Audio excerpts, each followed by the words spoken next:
प्रिय विद्यार्थियों, आज मैं डॉक्टर ज्योति रोहिला स्वागत करती हूँ मेरे YouTube channel Hindi classes by doctor Jyoti ma'am पर। आप सबका बहुत बहुत स्वागत। आप मेरे चैनल को लाइक करें, शेयर करें और सब्सक्राइब करें। आज मैं लेकर आई हूँ बाबा आमटे पाठ के प्रश्नोत्तरों को। पाठ 16 कक्षा 5 के लिए। तो चलिए शुरू करते हैं। प्रश्न उत्तर। मौखिक प्रश्नों की श्रृंखला में पहला प्रश्न, प्रश्न संख्या 1। बाबा आमटे का पूरा नाम क्या था?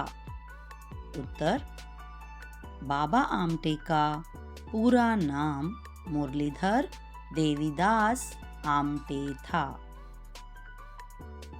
प्रश्न संख्या 2। मुरलीधर की मां ने उन्हें क्या क्या सिखाया? उत्तर, मुरलीधर की मां ने उन्हें सच्चाई, सेवा भाव, उदारता, चित्रकारी, प्रकृति और जीव जंतुओं से प्यार करना सिखाया। उन्होंने सिखाया कि हार ना मानना ही जिंदगी का दूसरा नाम है। बार बार कोशिश करने से आदमी सफलता प्राप्त करता है। प्रश्न संख्या 3। बचपन में मुरलीधर के मित्र कौन थे? उत्तर, बचपन में मुरलीधर के मित्र गरीब किसानों और मजदूरों के बच्चे थे। प्रश्न संख्या 4। आनंदवन में किस प्रकार के रोगी रखे जाते थे? उत्तर, आनंदवन में कुष्ठ रोग से पीड़ित रोगियों को रखा जाता था और वहां पर उनका इलाज करके उन्हें ठीक करवाया जाता था।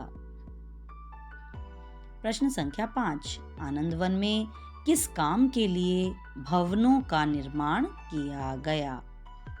उत्तर, आनंदवन में कुष्ठ रोगियों के रहने के लिए आवास यानी उनका घर, पशु घर यानी पशुओं को रखने का एक जगह, एक घर, अस्पताल यानी जहाँ पर कुष्ठ रोगियों का इलाज हो सके, विद्यालय यानी उनको पढ़ाया लिखाया जा सके, और विक्रय केंद्रों यानी सामान बेचने के लिए स्थान या घर या दुकान, भवनों का निर्माण किया गया। आनंदवन में कुष्ठ रोगियों के रहने के लिए आवास, पशु घर, अस्पताल, विद्यालय तथा विक्रय केंद्रों के लिए भवनों का निर्माण किया गया है।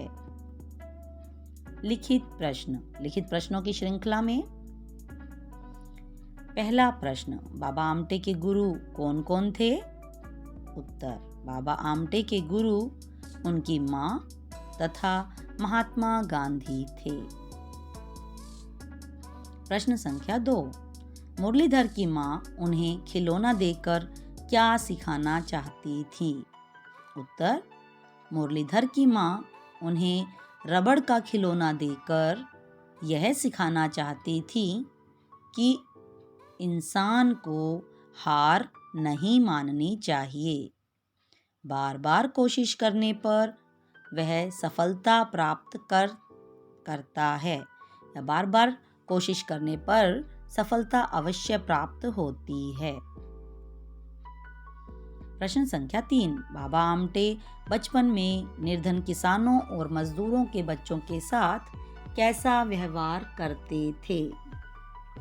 उत्तर, बाबा आमटे निर्धन मजदूरों और किसानों के बच्चों के साथ अच्छा व्यवहार करते थे। वे उनके साथ खेलते थे और अपनी माता द्वारा दिया गया भोजन भी उनमें बांट देते थे। वे अमीर गरीब, छोटे बड़े में कोई भेदभाव नहीं करते थे। प्रश्न संख्या 4।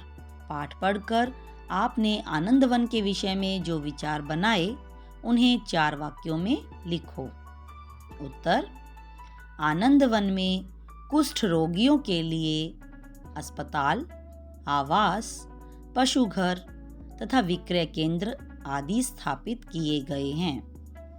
वहाँ कुष्ठ रोगियों की देखभाल की जाती है। वहाँ पर गुलाब बिना कांटों वाले लगाए गए थे। आनंदवन में ठीक हुए कुष्ठ रोगी खेती करने का काम भी करते हैं। वाक्यांशों के लिए एक सही शब्द चुनकर ठीक का निशान लगाओ। जिसे किसी की सहायता ना मिले, असहाय।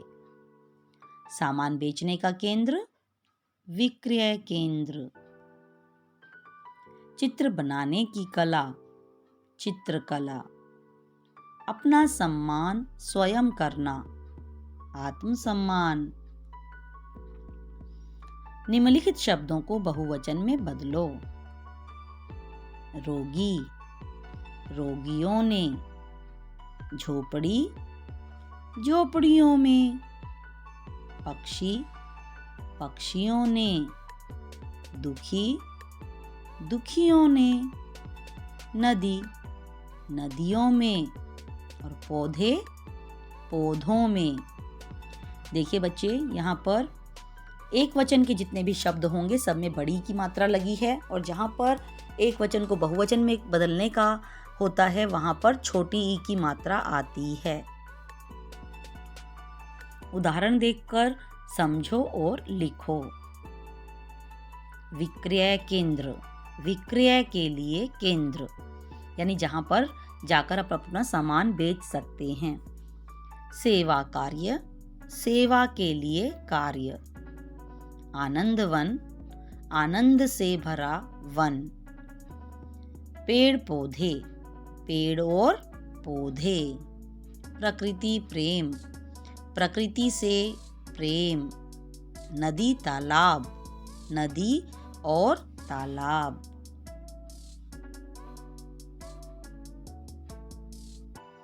खंड अ में दिए गए शब्दों के विलोम शब्द ब में दिए गए हैं, तो जोड़े बनाइए। प्रकाश, अंधकार। सफलता, असफलता। निर्धन, धनी।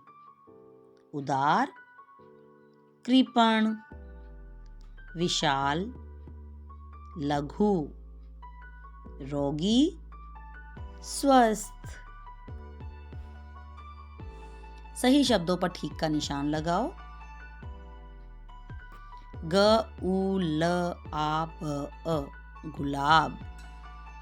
द अ र द अ, दर्द। अ ध ई क आ र अ, अधिकार। स अ च च आ ई, सच्चाई।